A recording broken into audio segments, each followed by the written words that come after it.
This is actually, I gotta admit, I bought this album and I never listened to it. It was. I mean, even the guys in the band consider this one of their greatest albums. Yeah, I love it. I mean, was it the last album with Makeup, right? Yeah. And so, as a matter of fact, they re-released this album a few years later without Makeup. Without Ace. Without Ace.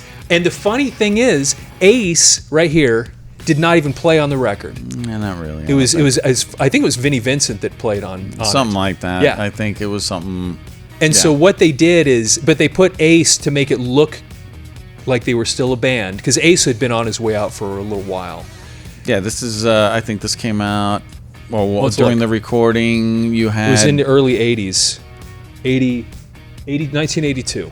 Yeah, so you had Ace basically, DeLorean, car wreck, and all that kind of fun Ace type stuff during, I guess, the recording of all this. And yeah, I mean, their last album with Makeup, and dude, I loved it. I loved the glowing eyes look was totally cool. I mean, it's first album with Eric Carr.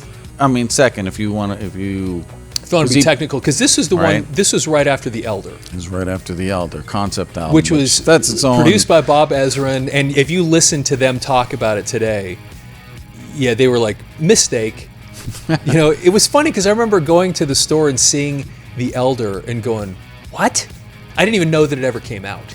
And I saw the Kiss logo, and I saw this, and it was just this really, really terrible concept album. Yeah, no, my cousin had, he's the one that kind of got me into Kiss and all that, and he had everything. So, yeah, The Elder was something that was like, well, wait a minute, what is that? And then this came out after. Although I shouldn't say it was terrible, because I don't know that I haven't listened to it enough. I've listened to a couple tunes, like there was one called I, maybe. Yeah. And Gene with a really bad video to it. Yeah. And they all kind of cut their hair short. Yeah, for that. That's right.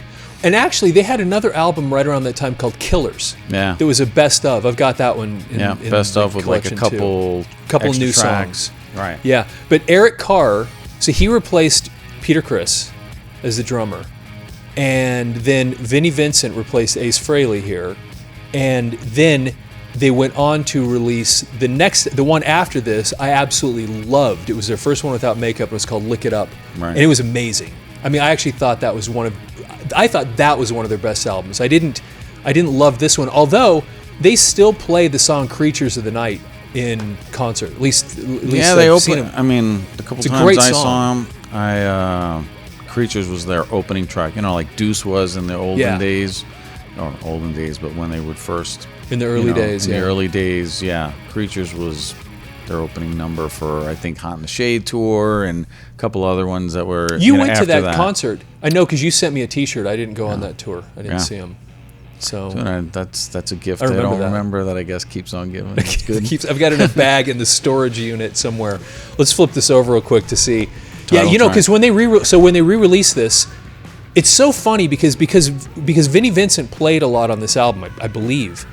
They put Ace's picture, who didn't play on the album, and then when they re-released it, they put Bruce Kulick's face on it, which he had nothing to do with the album at all. It was like they just erased Vinnie Vincent from history, like he never existed.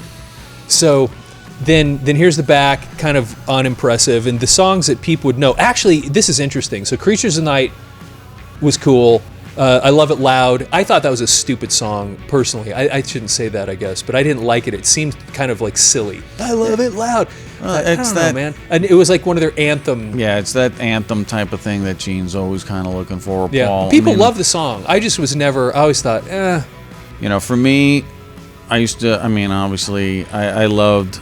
I Still Love You is a great slow ballad. Yeah, that's good too. Great solo in there. Actually, it's great solo. Guitar solo in there. War Machine, just a heavy, nasty here's song. The thing. Do you know who wrote War Machine? Tom. This is interesting trivia about this, and I think they also helped write Rock and Roll Hell. I'm going to look this up real quick. Let me open this up. Let's go ahead and look on the inside. This is just typical Casablanca. Was this still Casablanca? Yeah, it was. My gosh, they were still under that label. They switched over to Mercury, I think, for Lick It Up. Yeah, they were in a different label. Now check this out. So I'm going to pull this out. You'll find, if you didn't know this, you'll find this really interesting. And this is what we did as kids, you know, or you'd get an album, you'd look at the names, who wrote it, because you get the credits on there. It's okay, take a look at who wrote War Machine. Yeah, my eyes are not that good, man. I didn't know I had to bring my cheaters. My arms aren't long enough. I will read it for you. Yeah, I can't even see that. So too small. I have to take my glasses off to actually see it. So G. Simmons, B. Adams, and J. Valance. Do you know who B. Adams and J. Valance are? I'm going to say Bryan Adams. Bryan Adams of pop music fame helped write that song, and Jim Valance, who was Bryan Adams, I believe he was his co-songwriter on on all of Bryan Adams' stuff. Those guys worked with Gene Simmons and wrote the song War Machine, which actually they still play that one too. I think last time I saw them on tour they played. And that's my son's, like, his favorite Kiss song, I think, is War Machine.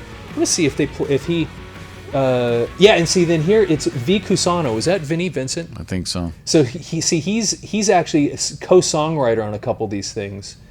And yeah, it's all the rest of this stuff is Paul Stanley and Gene Simmons wrote it. So anyway, that's a cool album because it was, yeah, like you said, I think this was the last one on Casablanca. Because that was a kind of a disco label back in the 70s, but that's what gave them their break. That's the company that gave them their break, and anyway, that was the first company they were with. Yeah, I think that's, I mean, they made Casablanca pretty much. I think it wouldn't have, exactly. I mean, that's why they were with them. And Bill Aucoin is the one that got him that, and Bill Aucoin, even though he represented other people, Kiss was the band paying all the bills. And they put Casablanca on the map, really. There was another hit that came out of Casablanca, or another band. I don't even remember who it was, but there was a couple of groups that were with Casablanca. So is there anything else interesting about this? Yeah, anyway, this is still, they consider, if you listen to Paul Stanley. You got the Neil Bogart, who was the founder of Casablanca Records. Okay, right. Their break. Yeah, that's right. So that's cool. I mean, it's a great album. I think it's heavy, and that's why I like it. And that was the thing, they were trying to get back to their roots, some of that stuff, thing, yeah. that heavy thing that they had, because what had happened is they'd detoured a little bit, especially when they got to Dynasty.